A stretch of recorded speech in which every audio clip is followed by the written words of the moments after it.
After my wife passed, I moved closer to be near my grandkids. Instead, I was treated like a ghost. My daughter-in-law took my car keys, my bank card, and even my wedding ring, saying, "It's safer if we handle things now." But when I caught her signing checks in my name and telling my grandson I had dementia, I started recording every conversation. The day I played the tape in front of her boss. "Hi, my name is Ray, and I'm 74 years old. 2 years ago, I lost my wife, Ellen. She passed away in her sleep after a long fight with ovarian cancer. We were married for 53 years, more than half a century. She was my everything, my friend, my teammate, my reason for getting up every day. When she died, it felt like someone turned the lights off in my world. The house got too quiet, too big, too cold. At first, I tried to stay strong.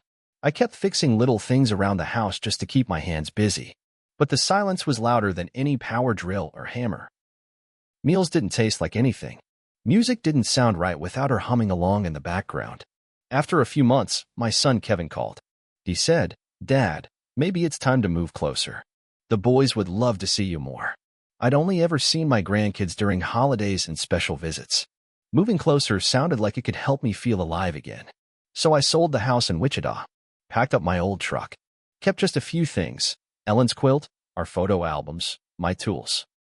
I left behind my garden, her rose bush, everything we built. It felt like closing a book I didn't want to finish.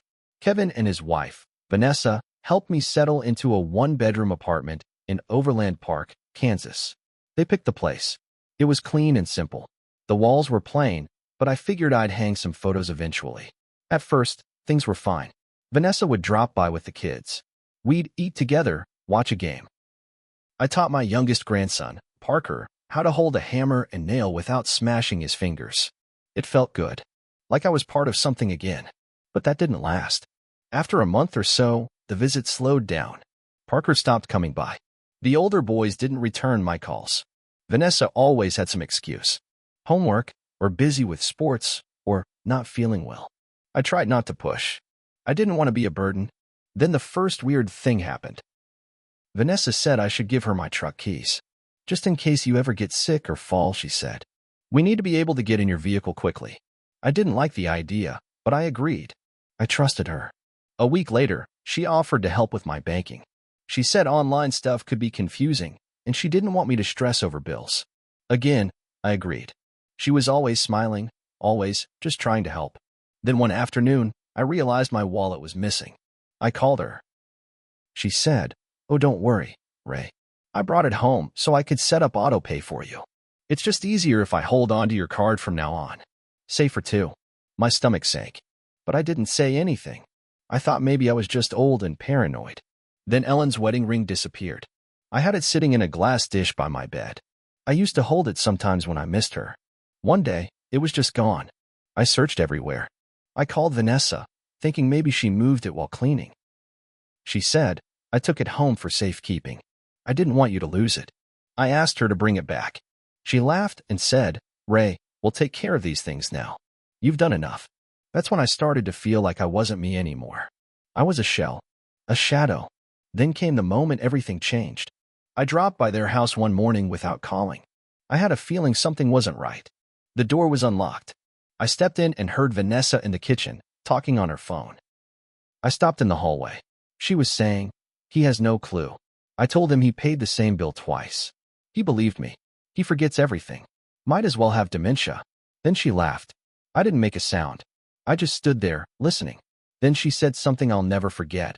"I already signed the check. It's fine. If the bank calls, I'll just say he's my father-in-law, and he's not well. They won't question it." I felt dizzy. I walked back out the front door, sat in my truck, and stared at the steering wheel for 10 minutes. Then I went home, and I started writing everything down. I kept a notebook with dates, times, what I noticed, what was missing. I checked my bank balance every day. I stopped trusting my own memory, so I triple-checked everything. That's when I found a $3,000 withdrawal. Then another for $500. One for $760 marked utilities that didn't add up. I knew I had to get proof. So I went to the hardware store and bought a small recording device. I taped it under my recliner at home. I brought it with me when I visited their house. I had one in the guest bathroom, another under the table. I started recording everything. It didn't take long to get what I needed. Vanessa talked openly when she thought I wasn't listening. Kevin, too. She bragged about taking over my finances. Said he's got no clue. I could drain his account, and he'd thank me. She even told Parker, your grandpa's memory isn't what it used to be. If he forgets your birthday, don't take it personally. That broke me. I wasn't sick. I wasn't confused. I was being erased. I waited 3 weeks. I gathered all the recordings, put them on a USB, organized my notes. I didn't tell anyone. Vanessa worked at a local law firm. Not a big-time place, but clean, polished, professional. She was the assistant to one of the senior partners. She used to brag about being the brains behind the office. So I called and made an appointment. Said I had a property issue and needed legal advice. When I walked in, Vanessa's smile dropped. Ray, she said, nervous. I'd like to speak to your boss, I said. She tried to deflect. I insisted. I raised my voice just enough to draw attention. 15 minutes later, her boss, Mr. Copeland, came in. I looked him dead in the eye and said, you need to hear this. Then I pulled out the small speaker from my coat pocket.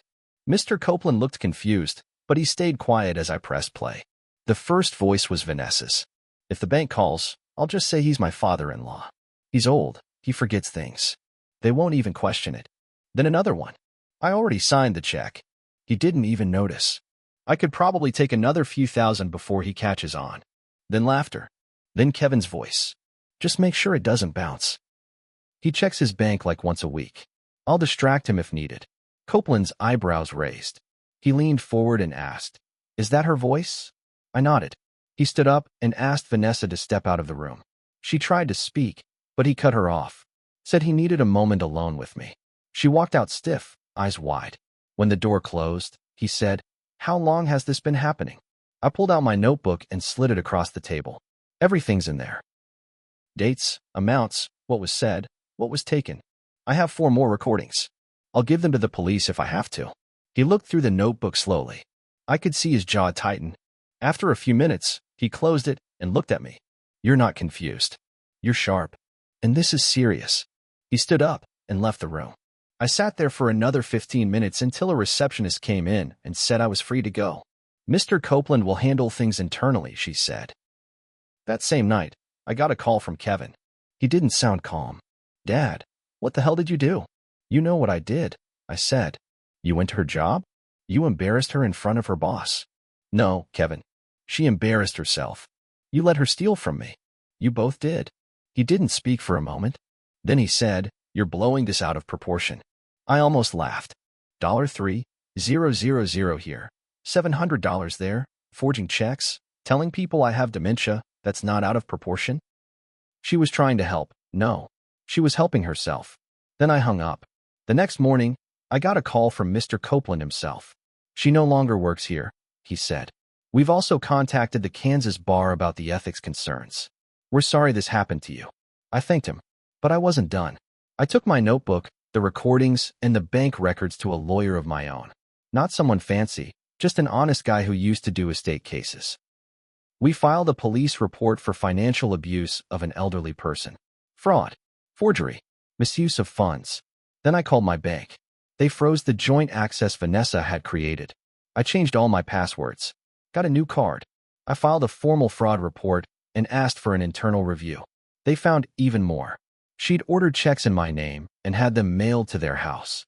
She used my money to pay for a vacation. Bought herself a new phone. She even transferred $1,200 to an account under her sister's name. That's when I realized this wasn't just greed. It was planned. 1 week later, I got a visit. Kevin showed up at my apartment. No kids. Just him. He looked worn down. No smile. No confidence. He stood in the doorway like a kid caught stealing. Can I come in? He asked. I let him. He sat down on my couch and stared at the floor. Then he said, she's being investigated. I didn't think it would go this far. She stole from me, I said. More than money. She took my independence, my reputation, my voice. I didn't know how bad it was, he said. Yes, you did, I replied. You heard her say those things. You laughed. You didn't stop her. He rubbed his face. I'm sorry. I should have said something. It's too late for sorry, Kevin. You were my son. You were supposed to protect me. Instead, you handed me over like a checkbook with legs. He didn't argue. He just sat there. Then he said something I didn't expect. I filed for divorce. I looked at him. Why now? I listened to the recordings. All of them. I didn't know how far she took it until I heard her talking about life insurance. About you falling. That scared the hell out of me. I nodded. It scared me too. The legal stuff was slow. The police opened a formal case. My lawyer pushed for a civil lawsuit. The firm Vanessa worked at gave us a written statement confirming her termination and the reasons why. Vanessa went quiet. I heard she was staying with her sister. She tried to reach out once through email, saying she wanted to talk. I didn't reply, but I did send a copy of the bank report to her new employer. She lasted 1 week there before they let her go too. Now here's where it got messy. Vanessa's sister showed up at my door. A woman I'd met maybe twice in 20 years. She was furious. "You're ruining her life?" she yelled at me. "No," I said. "She did that to herself. She's gonna lose everything. Her kids, her home. She tried to take mine," I said. "And she almost got away with it." The sister threw a plastic bag at my feet. Inside was Ellen's ring. She pawned it. I bought it back. Happy now. I picked it up gently. I didn't say thank you. I just closed the door. A few days after Vanessa's sister dropped off Ellen's ring, I got a letter in the mail. No return address, just my name handwritten on the front. Inside was a typed note. No signature. "You think you've won, but you haven't. You've embarrassed your family, and now you're going to die alone. We're not finished." I sat there holding that letter for a long time.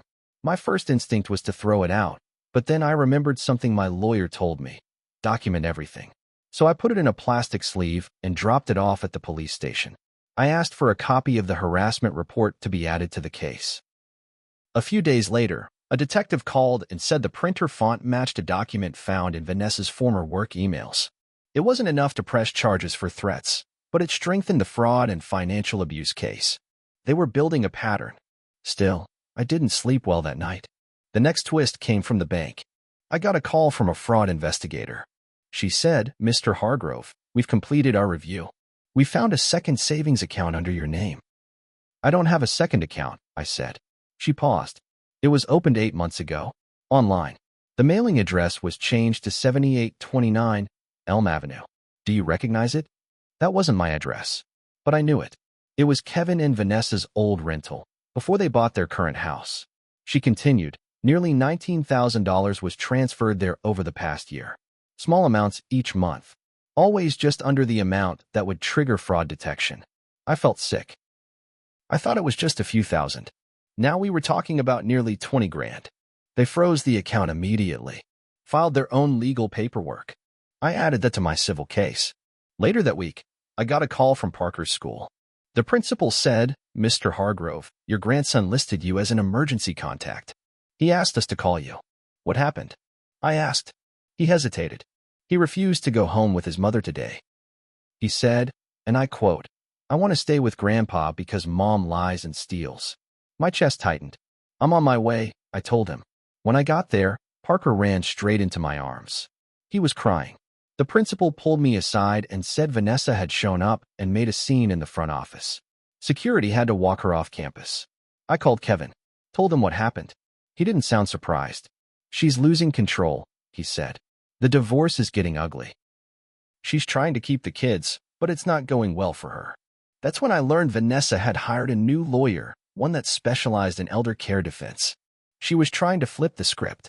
Her claim? That I was mentally declining. That she was protecting me from myself. She even tried to bring in a neighbor of mine as a witness. But what she didn't know was that my neighbor, Mrs. Callahan, is sharp as a tack and doesn't like liars. When Vanessa's lawyer called her, she immediately called me and said, "Ray, that woman tried to get me to say you wander outside in your pajamas." I told her, "You're sharper than my own damn son." We laughed, but it shook me. She was still trying to win. Still trying to make me disappear. At this point, the case was growing. Detectives found text messages between Vanessa and her sister talking about how to move things before the old man notices. The audio tapes, my notebook, the bank records, the fake account, the pawn shop receipt, all of it added up. But then came the final twist I didn't expect. Kevin got subpoenaed. And under pressure, he confessed something that even I hadn't known. Back when Ellen was in hospice, I had given him power of attorney temporarily in case anything happened. I was distracted, grieving. I never removed it. Vanessa found out and had been using it to co-sign withdrawals and move assets. The signature on some of those checks? Technically legal, because of that document. I felt sick. Kevin said, I didn't know she was still using it. I swear, Dad, I didn't think she'd go that far. Then why didn't you say anything? I asked. I was ashamed. I didn't want you to think I failed you. You didn't fail me, Kevin. You let her do it. So now the court has everything. My lawyer's building a strong case, both criminal and civil. Vanessa's facing serious charges, including fraud, elder abuse, and possible conspiracy. Kevin's still part of the fallout. He's being reviewed for enabling, though he's now cooperating. The hardest part? My grandkids. They're stuck in the middle of all this. Parker still visits me every Sunday. The older two are quiet. They don't say much when they come by. But I'm patient. I've got time. What I don't have is forgiveness for what was done. Not yet. The day of the court hearing finally came. It was a chilly morning in March. I wore a black suit, the same one I wore at Ellen's funeral. Felt right to wear it again. It reminded me why I fought so hard in the first place. I sat in the front row of the courtroom with my lawyer, Mr. Dorman. Across the aisle, Vanessa sat at a table with her defense attorney, arms crossed, her face like stone. Kevin was behind her. He couldn't even look at me. The judge entered. Everyone stood. Then the proceedings began. My lawyer spoke first. He presented everything, recordings, bank statements, my notebook, witness testimonies, the forged checks, even the email confirming she lied about my mental health to her boss. It was all there, clear and simple. The judge listened carefully, asked questions, took notes. Then came Vanessa's turn. Her lawyer tried to flip the story, claimed I was mentally declining, that I was confused, and she stepped in to protect me. But then came the mistake. They called Kevin to testify. At first, he tried to defend her. He said things were blurry, that he wasn't sure about some of the financial stuff. That's when my lawyer brought out the document power of attorney. Then he asked Kevin one question. Mr. Hargrove, when did you tell your father you never canceled the power of attorney? Kevin looked down. I didn't. Even after you knew money was being taken from his account? Silence. Did you give Vanessa access to his bank statements? Yes. Did you know about the second savings account? Pause. Then, yes. The room got quiet. Vanessa turned her head and stared at him like she'd been hit. She whispered something. Kevin shook his head. That was the moment her whole defense crumbled. After a short break, my lawyer played the last audio clip. Vanessa, whispering on the phone, if he falls and hits his head, no one would ask questions. He's old. It would just look like an accident. You could feel the mood in the room change. Even the judge leaned forward. The court ruled swiftly. Criminal charges. 3 counts of financial fraud, 1 count of elder abuse, 1 count of attempted identity theft, 1 count of conspiracy to commit fraud. She was sentenced to 5 years in prison, with no chance of early parole for at least 3. Her record would block her from working in finance or legal admin ever again. And the civil case? She owed me over $46,000 in restitution, plus legal fees. The court placed a lien on her house, her car, and even her retirement fund. She tried to cry in court, said she was just trying to help. The judge said one thing I'll never forget. Help doesn't look like stolen rings and forged checks. You stole more than money. You stole his dignity. But that wasn't the end. Kevin lost custody of the kids temporarily. CPS stepped in after the tapes came out. Vanessa telling Parker I had dementia, her encouraging him to lie, her verbal abuse caught on tape. Parker told the court he didn't feel safe living with her. The other two backed him up. For the next year, the kids lived with Kevin's sister, my daughter, Diana, out in Topeka. She's a teacher. Good head on her shoulders. The boys were safe there. Kevin went to counseling, as ordered by the court. He did everything he was supposed to. Eventually, he was given partial custody back, but only supervised visits. Vanessa? She didn't get to see the boys at all. Now here's where my revenge finally settled in. With the lien on her house, Vanessa couldn't pay the debt, so the house went into foreclosure. That same house I helped them put a down payment on years ago. I showed up at the foreclosure auction out of curiosity. A man in a leather jacket won the bid. He turned around, walked up to me, and said, "You Ray?" "Yeah," I said. He smiled. "Your lawyer told me what happened. I buy houses and flip them. I don't need this one. but I figured someone should have the chance to walk through it one last time. He handed me the keys. Take whatever you want out of it before I gut it. It's yours for 24 hours. I walked through every room. I stood in the kitchen where Vanessa bragged about stealing from me. I opened the drawer where she used to hide Ellen's ring before pawning it. I sat on the couch where Kevin nodded along while she planned to drain me dry. Then I took out a Sharpie and wrote on the hallway wall, "Here lived greed. Here it died." I locked the door and handed the keys back the next morning. Today, I still live in my small apartment, but it doesn't feel lonely anymore. The kids come over every weekend now. Parker and I finished building a full model train track in the spare bedroom. He calls it Grandpa's town. Kevin, we talk sometimes, but it'll never be the same. He's rebuilding. Maybe one day I'll fully forgive him. But for now, I keep him at a distance. And Ellen's ring? It's back where it belongs, inside a wooden box I made myself. It sits on the mantel, right next to a photo of her, smiling in the sunlight. Vanessa thought she was going to erase me. Instead, she erased herself. And I'm still here, whole, standing, and never, ever invisible again.